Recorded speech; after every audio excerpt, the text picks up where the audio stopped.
गफुर्डोन Urdu school 97/10 हे नेतिवलीला उर्दू शाळा आहे. याच्यात जवळजवळ 350 विद्यार्थी शिक्षण घेतात. इथे शाळेला बांधलेलं शौचालय 4 वर्षापूर्वी बंद पडलं. कोरोनानंतर ते बंदच झालं आहे. मी प्रिन्सिपलनी मला मागे बोलून सांगितलं की सर शौचालयाचा प्रॉब्लेम आहे. तर त्यांनी मला लेखी विनंती केली की सर आम्हाला कुठून शौचालय बांधून द्या, कारण 350 मुलं आहेत इकडे रस्त्यावर जातात आणि तो प्रॉब्लेम आहे म्हणून. तर मी एक साजिद खान म्हणून माझ्या ओळखीचं एक आहे, त्याला सांगितलं की बाबा हे तुम्हाला जमेल का. तर त्यांनी ठीक आहे स्वखर्चाने त्यांनी बांधून द्यायचं ठरवलं.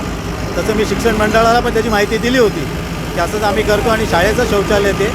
परंतु इथे समोरच एक व्यक्ती आहे योगेश जामदार म्हणून, तर त्यांनी तक्रार अर्ज केला आणि आज महापालिकेने शाळेच्या शौचालयालाच वर कारवाई केलेली. आता उद्यापासून आमची 350 मुलं जी 4 वर्ष विदाउट शौचालय आज शाळेत शिकत आहेत, तर त्यांना आम्ही एक शौचालय द्यायचा चांगला प्रयत्न केला होता. पण आता महापालिकेने बघा म्हणजे आता काय बोलणार, त्याच्या पुढे कमी काहीच बोलू शकत नाही.